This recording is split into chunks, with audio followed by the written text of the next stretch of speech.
வணக்கம். மதிமுகம் செய்திகள்.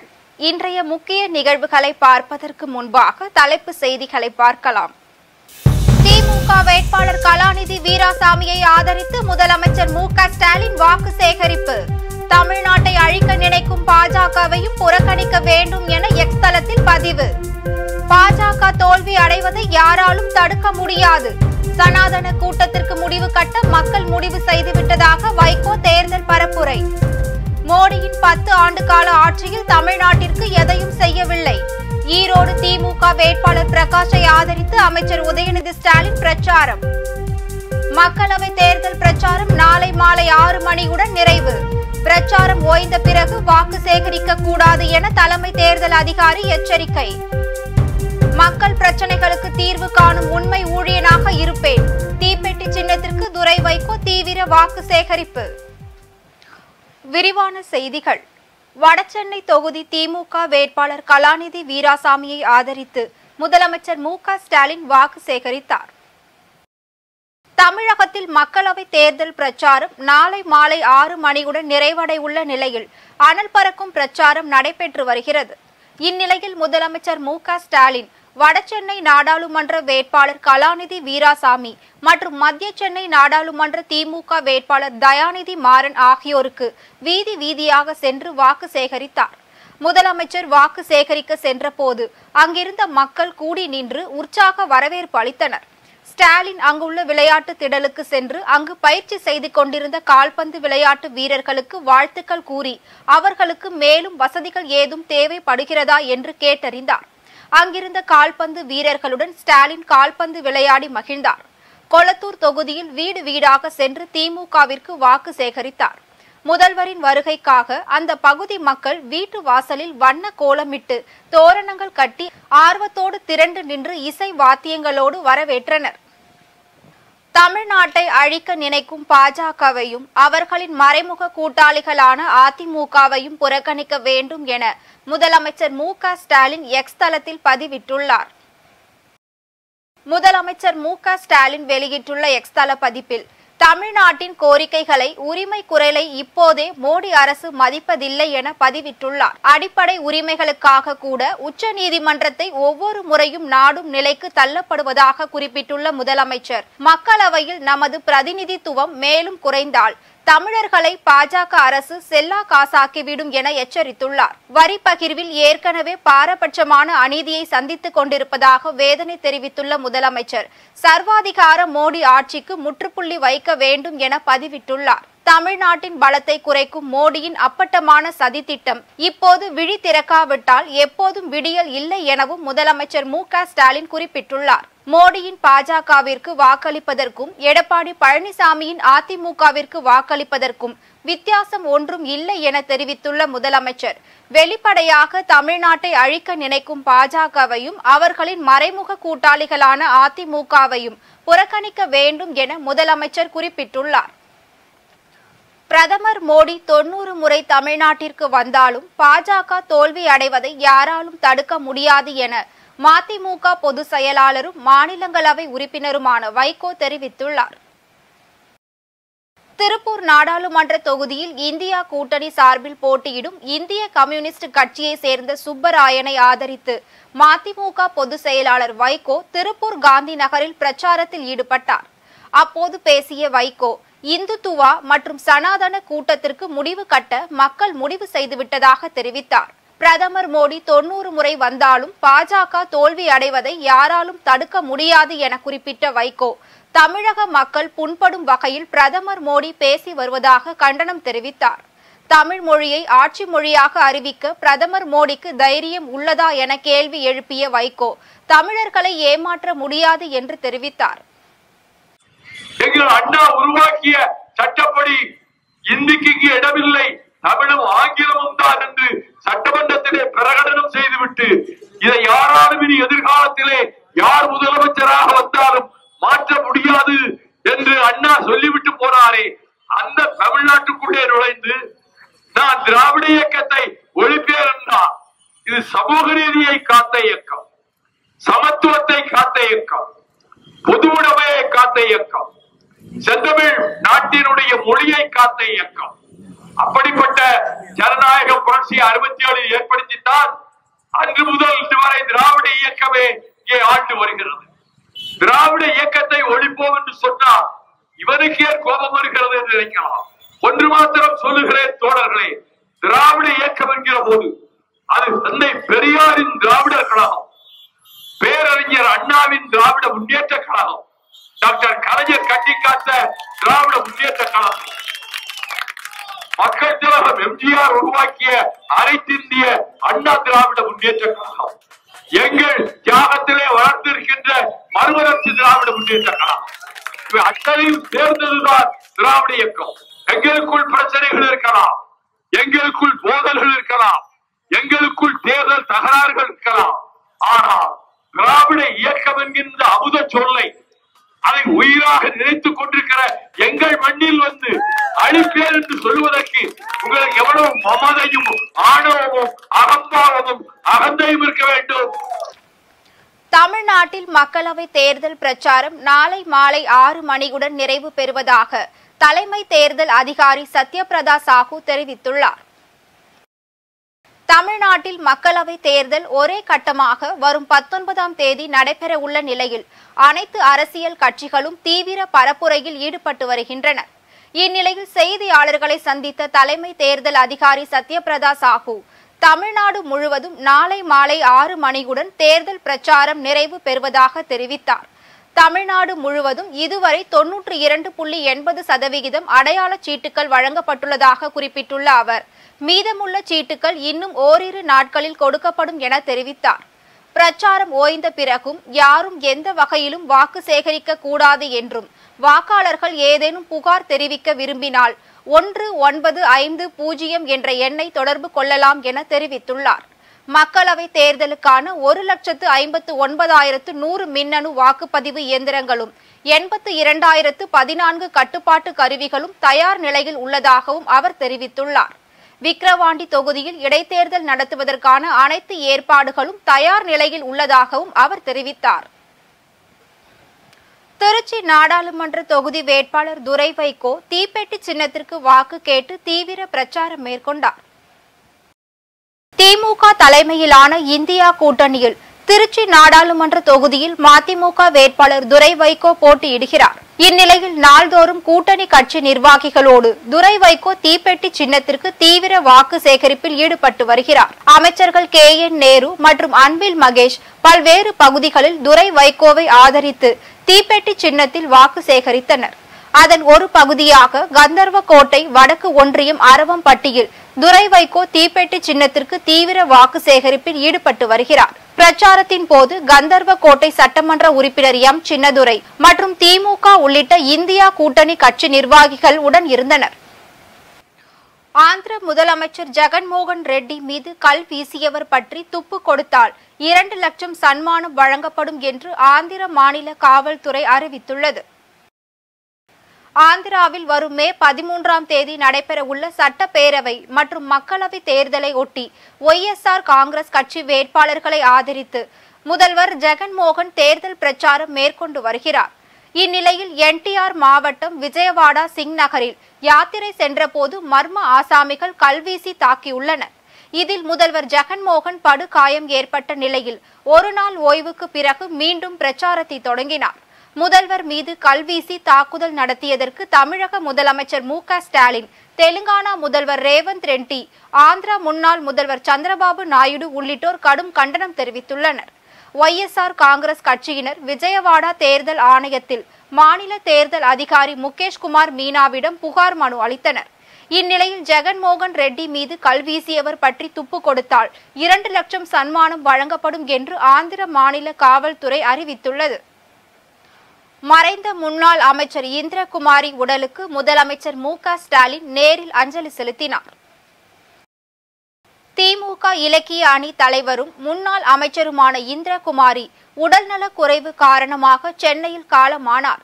சிறுநீரக பாதிப்பு காரணமாக சென்னை அப்பல்லோ மருத்துவமனையில் சிகிச்சை பெற்று வந்த அவர் சிகிச்சை பலனளிக்காமல் உயிரிழந்தார். இந்நிலையில் இந்திரகுமாரியின் உடலுக்கு முதலமைச்சர் MK ஸ்டாலின் மலர் மாலை வைத்து அஞ்சலி செலுத்தினார். அமைச்சர்கள் சேகர் பாபு, மா சுப்பிரமணியன் மற்றும் தயாநிதி மாறன் ஆகியோர் நேரில் அஞ்சலி செலுத்தினர். திருநெல்வேலி தொகுதி பாஜக வேட்பாளர் நயினார் நாகேந்திரன் வேட்புமனுவை ஏற்றதை எதிர்த்த வழக்கை சென்னை உயர்நீதிமன்றம் தள்ளுபடி செய்து உத்தரவிட்டது. நடைபெறவுள்ள மக்களவைத் தேர்தலில் திருநெல்வேலி தொகுதியில் பாஜக வேட்பாளர் நயினார் நாகேந்திரனின் வேட்பு மனுவில் அவருக்கு எதிராக வன்கொடுமை தடை சட்ட பிரிவின் கீழ் பதிவு செய்யப்பட்டுள்ள வழக்கு குறித்த விவரங்கள் மறைக்கப்பட்டுள்ளதாக கூறி அவரது வேட்பு மனுவை ஏற்றது செல்லாது என அறிவிக்க கோரி மதுரையை சேர்ந்த வழக்கறிஞர் மகாராஜன் என்பவர் சென்னை உயர்நீதிமன்றத்தில் வழக்கு தொடர்ந்திருந்தார். மனுவை விசாரித்த தலைமை நீதிபதி கங்கா பூர்வாலா, நீதிபதி சத்யநாராயண பிரசாத் ஆகியோர் அடங்கிய அமர்வு தேர்தல் நடவடிக்கைகள் முடியும் தருவாயில் இருப்பதால் எந்த உத்தரவும் பிறப்பிக்க முடியாது என்று தெரிவித்தனர். வாக்குப்பதிவை தவிர மற்ற தேர்தல் நடைமுறைகள் முடிந்த நிலையில் தாமதமாக தாக்கல் செய்யப்பட்டுள்ள இந்த வழக்கை ஏற்றுக்கொள்ள முடியாது என்று கூறி வழக்கை தள்ளுபடி செய்து உத்தரவிட்டனர். தேர்தல் முடிந்த பிறகு வேண்டுமானால் மனுதாரர் தேர்தல் ஆணையத்தை நாடலாம் என்று உயர் நீதிமன்ற நீதிபதிகள் தெரிவித்துள்ளனர்.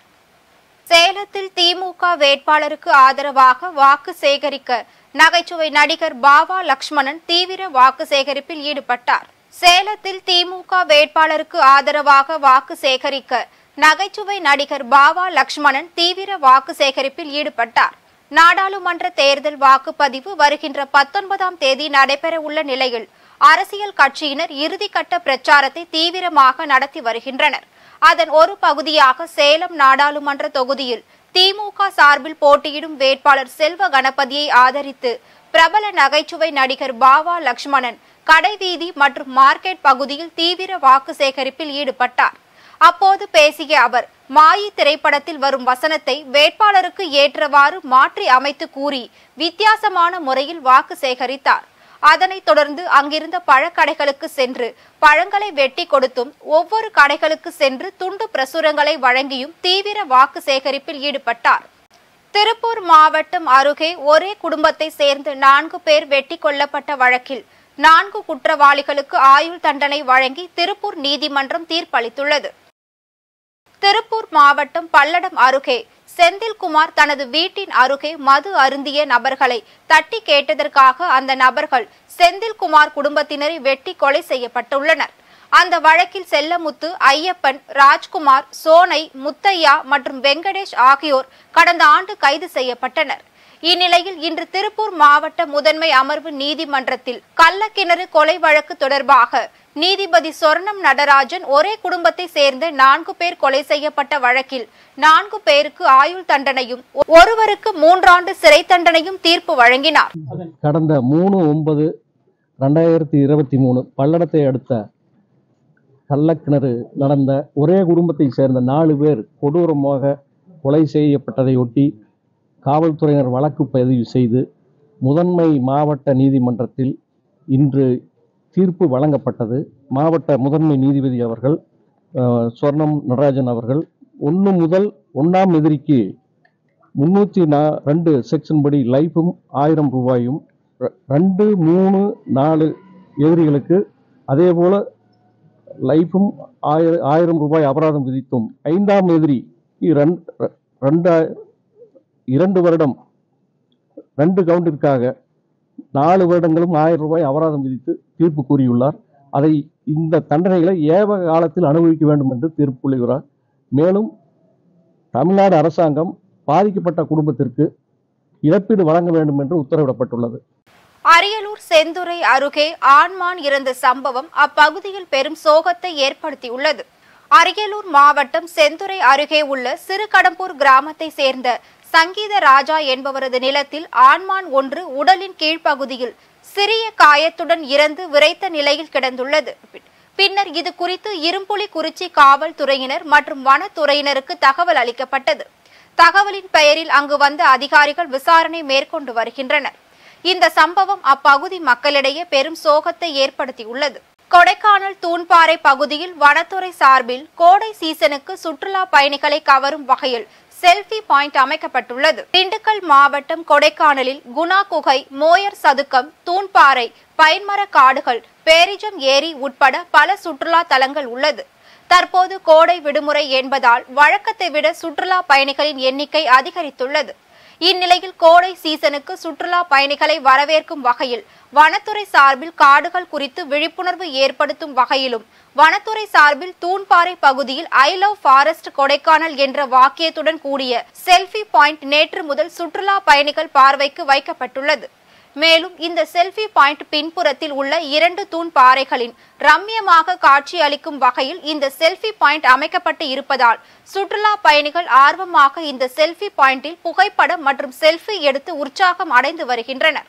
மயிலாடுதுறை நாடாளுமன்ற தொகுதியின் காங்கிரஸ் வேட்பாளர் வழக்கறிஞர் சுதாவை ஆதரித்து அமைச்சர் மெய்யநாதன் மற்றும் திமுக மாவட்ட செயலாளர் நிவேதா முருகன் வாக்கு சேகரிப்பில் ஈடுபட்டார். மயிலாடுதுறை மாவட்டம் செம்பனார் கோவில் தெற்கு ஒன்றியத்திற்கு உட்பட்ட ஊராட்சிகளில் மயிலாடுதுறை நாடாளுமன்ற தொகுதியின் இந்தியா கூட்டணியின் காங்கிரஸ் வேட்பாளர் வழக்கறிஞர் ஆர் சுதாவை ஆதரித்து சுற்றுச்சூழல் மற்றும் காலநிலை மாற்றத்துறை அமைச்சர் சிவவி மெய்யநாதன், திமுக செயலாளரும் பூம்புகார் சட்டமன்ற உறுப்பினருமான நிவேதா எம் முருகன் மற்றும் மயிலாடுதுறை காங்கிரஸ் கமிட்டி தலைவர் ராஜ்குமார் எம்எல்ஏ வாக்கு சேகரிப்பில் ஈடுபட்டனர். அதனைத் தொடர்ந்து தியாகி தில்லையாடி வள்ளியம்மை நினைவு மண்டபத்திற்கு அமைச்சர் மெய்யநாதன் மற்றும் வேட்பாளர் சுதா ஆகியோர் சென்று மகாத்மா காந்தியின் திரு உருவ சிலை மற்றும் தியாகி வள்ளியம்மை திரு உருவ சிலைக்கு மாலை அணிவித்து மரியாதை செலுத்தினர். சோளிங்கர் நகர பகுதிகளில் அரக்கோணம் திமுக வேட்பாளர் ஜெகத் ரட்சகன் தீவிர வாக்கு சேகரிப்பில் ஈடுபட்டார். ராணிப்பேட்டை மாவட்டம் சோளிங்கர் நகராட்சிக்கு உட்பட்ட அண்ணா நகர், தோப்பு, பெருமாள் கோவில், கருமாரி அம்மன் கோவில் மற்றும் பெரியமலை அடிவாரம் ஆகிய பகுதிகளில் அரக்கோணம் நாடாளுமன்ற தேர்தலில் போட்டியிடும் திமுக வேட்பாளர் ஜெகத் ரட்சகன் தீவிர வாக்கு சேகரிப்பில் ஈடுபட்டார். அப்போது திரளான பெண்கள் அவருக்கு ஆரத்தி எடுத்தும் மலர் தூவியும் பொன்னாடை போர்த்தியும் ஆளுயரம் மாலை அணிவித்தும் சிறப்பான வரவேற்பு அளித்தனர். அப்போது பேசிய அவர், கலைஞரை போல் தமிழக முதலமைச்சர் மு.க.ஸ்டாலின் அவர்கள் சிறப்பான திட்டங்களை செயல்படுத்தி வருகிறார். 100 நாள் வேலையை 150 நாளாக மாற்றி தினசரி ஊதியமாக 400 ரூபாயாக வழங்கப்படும் எனவும் 1 லிட்டர் பெட்ரோல் 25 ரூபாய்க்கு வழங்கப்படும் என்றும் உறுதியளித்தார்.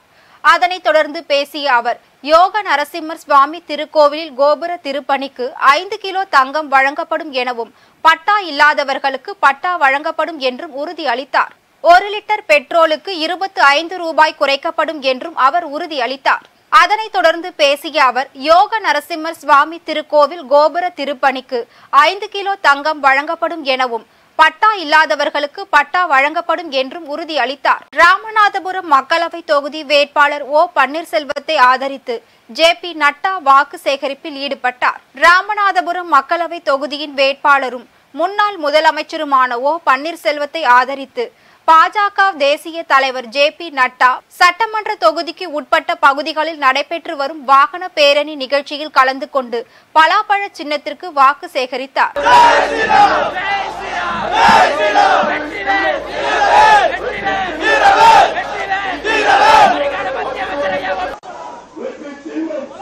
தென்சென்னை மக்களவை தொகுதி பாஜக வேட்பாளர் தமிழிசை சவுந்தரராஜன் அக்கா 1825 என்ற பெயரில் தேர்தல் அறிக்கை வெளியிட்டுள்ளார். நாள்தோறும் மக்கள் பணி என்ற அடிப்படையில் 5 ஆண்டுகளுக்கு 365 நாட்கள் என்று கணக்கிட்டு 1825 நாட்களும் மக்கள் பணியாற்றுவேன் என்ற உறுதிமொழியுடன் இந்த தேர்தல் அறிக்கையை தமிழிசை சவுந்தரராஜன் வெளியிட்டுள்ளார்.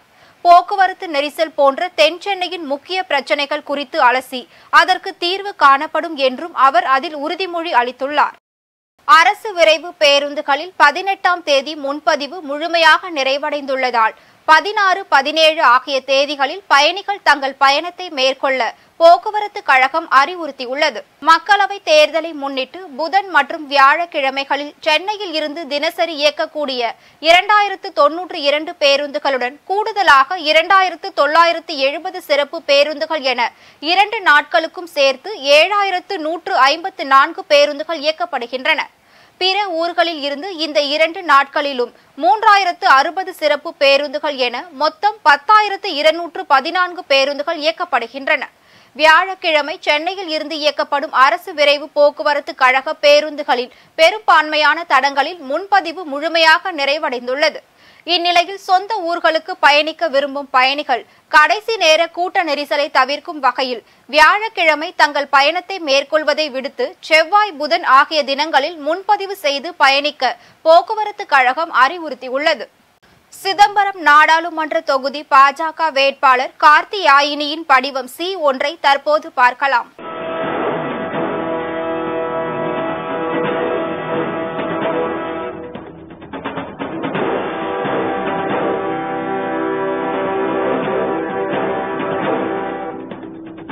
சிதம்பரம் நாடாளுமன்ற தொகுதி சுயேட்சை வேட்பாளர் S. பெருமாளின் படிவம் C1 தற்போது பார்க்கலாம்.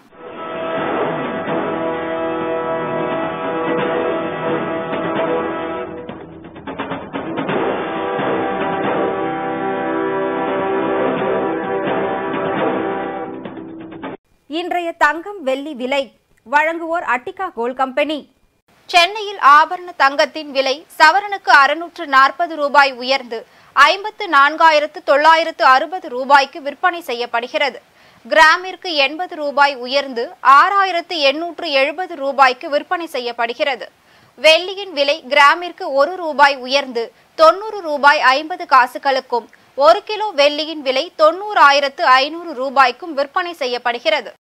எக்ஸ் தளத்தில் புதிதாக இணையும் பயனாளர்கள் தங்களின் கருத்துக்களை பதிவிட இனி கட்டணம் வசூலிக்க உள்ளதாக எலான் மஸ்க் அறிவித்துள்ளார். எக்ஸ் தளத்தில் புதிதாக இணையும் பயனாளர்கள் தங்களின் கருத்துக்களை பதிவிட மற்றவர்களின் பதிவுகளுக்கு பதிலளிக்க லைக் செய்ய கட்டணம் வசூலிக்க உள்ளதாக எலான் மஸ்க் தெரிவித்துள்ளார். போலி கணக்குகளை கட்டுப்படுத்தவே இந்த நடவடிக்கை என மஸ்க் கருத்து தெரிவித்துள்ளார். நியூசிலாந்து, பிலிப்பைன்ஸில் தற்போது நடைமுறையில் உள்ள இந்த கட்டண வசூல் விரைவில் உலகம் முழுவதும் நடைமுறைக்கு வர உள்ளது. மீண்டும் தலைப்புச் செய்திகள். திமுக வேட்பாளர் கலாநிதி வீராசாமியை ஆதரித்து முதலமைச்சர் மு.க. ஸ்டாலின் வாக்கு சேகரிப்பு. தமிழ்நாட்டை அழிக்க நினைக்கும் பாஜகவையும் புறக்கணிக்க வேண்டும் என எக்ஸ் தளத்தில் பதிவு. பாஜக தோல்வி அடைவதை யாராலும் தடுக்க முடியாது. சனாதன கூட்டத்திற்கு முடிவு கட்ட மக்கள் முடிவு செய்துவிட்டதாக வைகோ தேர்தல் பரப்புரை. மோடியின் 10 ஆண்டு கால ஆட்சியில் தமிழ்நாட்டிற்கு எதையும் செய்யவில்லை. ஈரோடு திமுக வேட்பாளர் பிரகாஷை ஆதரித்து அமைச்சர் உதயநிதி ஸ்டாலின் பிரச்சாரம். மக்களவை தேர்தல் பிரச்சாரம் நாளை மாலை 6 மணியுடன் நிறைவு. பிரச்சாரம் ஓய்ந்த பிறகு வாக்கு சேகரிக்க கூடாது என தலைமை தேர்தல் அதிகாரி எச்சரிக்கை. மக்கள் பிரச்சனைகளுக்கு தீர்வு காணும் உண்மை ஊழியனாக இருப்பேன். தீப்பெட்டி சின்னத்திற்கு துரை வைகோ தீவிர வாக்கு சேகரிப்பு. இத்துடன் செய்திகள் நிறைவடைந்தன. மீண்டும் செய்திகள் இரவு 8 மணிக்கு. மேலும் செய்திகளை தெரிந்து கொள்ள மதிமுகம் பிரைம் யூடியூப் தளத்தில் இணைந்திருங்கள்.